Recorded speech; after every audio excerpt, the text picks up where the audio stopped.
अब इस टाइम से मैं आपके घर के नाल से मौजूद है। ये मेरी बस्ती जनाब। अस्सलाम उम्मीद करें ना सारे भरा ठीक हो। दूसरे यूट्यूब चैनल सियाल भोले बादशाह भाई कैसर को लाया से जनाब। ये भी सारे इलाके के यूट्यूबर हैं जनाब। कैसर शहजाद ना तो इन्होंने यूट्यूब चैनल है भाई जन इतने विजिट किया आई। इतने ना कुछ मक्खियां बच्चियां खड़े माशाल्लाह जिन्हें भी हैं नसीब करे। लेकिन पानी अगर ज़्यादा आंदा ना ये से रानी यूनिस वाली ट्यूबवेल खड़ी है। ये तो सामने जूम करते दिखावा। ये रानी यूनिस वाली ट्यूबवेल के आरो बारो पानी पहुँच चुका है। ये खड़ा वैसे ये ट्यूबवेल खड़ी हुई लाणी वाली जनाब। ये जूम करते दिखावा। बन उनके नाल पानी शानी बाहरों लगा वध जनाब।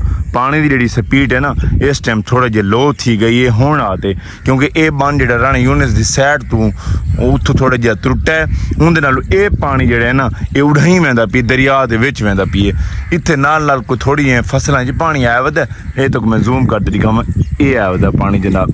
ये आया वदा इतने भी कोई थोड़ा बहुत पानी आया वदा। बाकी इतने जी बेड़ी आई खड़ी है ये बेड़ी वहदी पई है। हुण सीधा ना बहार की गोट जनाब वहदी पई है।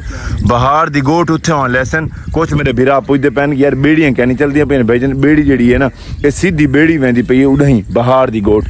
जेड़े मेरे भरा आना चाहता है जनाब ये भिंडी वाली साइड तो ना सो बहार की गोट हूँ उत्थे लगसी ये बेड़ी। जेड़ा भी असी कुदरताबाद और हाँ तो सीधा बहार की गोट उत्थे ये बेड़ी बहदी पई चाचे बशीर जबेल की। इतने जी पानी की जी रफ्तार है इस टाइम थोड़े स्लो थी गई है। सुनते पैसे कोई दो चार बन त्रुटन पिछा तो उनकी वजह स्लो थी। बाकी जी साढ़े को उत्थे जी सूरत हाल है उत्थे मजीद पानी निकलता पी है। ये जगह जी है ना इतों जोड़ा भी पानी हुण आंदा पी है सीधा दरिया में दाखिल थींदा पी है।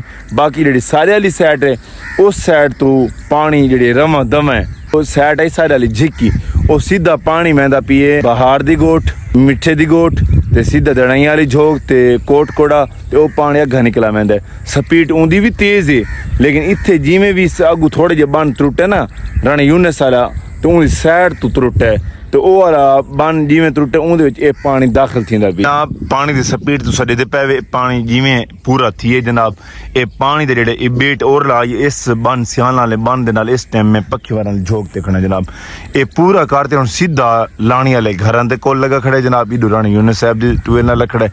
अगू थोड़े जे इतों बन त्रुटा मैं तो जूम करते दिखा देवा ये नजर आता पी है। इतों बन त्रुट ना राना यूनिस वाला तो उनकी सैड त्रुटा जो पक्का बन उनके घर के नालों कन त्रुटा अगू रेत वाली सैड है ना जितों मेहन के घर के नालों उस सैड तो जनाब त्रुटे ये पानी हम सीधा उड़ाई निकलता पी जनाब। अब इस टाइम से मैं आपके घर के नाल से मौजूद है। ये मेरी बस्ती जनाब। ये मेरा घर खड़े जनाब।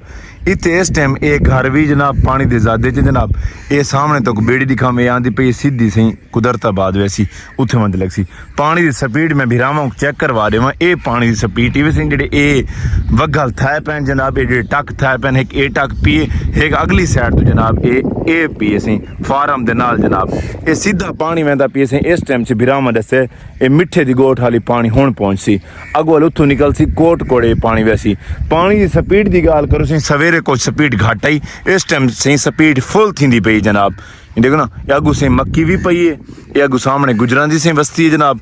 ये स्कूल थी गया मैं जूम करते दिखावा तो ये अगू सामने से मेरे घर आ गए जनाब। इस टाइम आपके घर के कोल खड़ा रोड के उत्ते मौजूद है जनाब। मजीद बिरामों को लम्हा बलामा अपडेट देते रखसा। और सियाल भोले बादशाह को इजाजत अल्लाह निगहबान।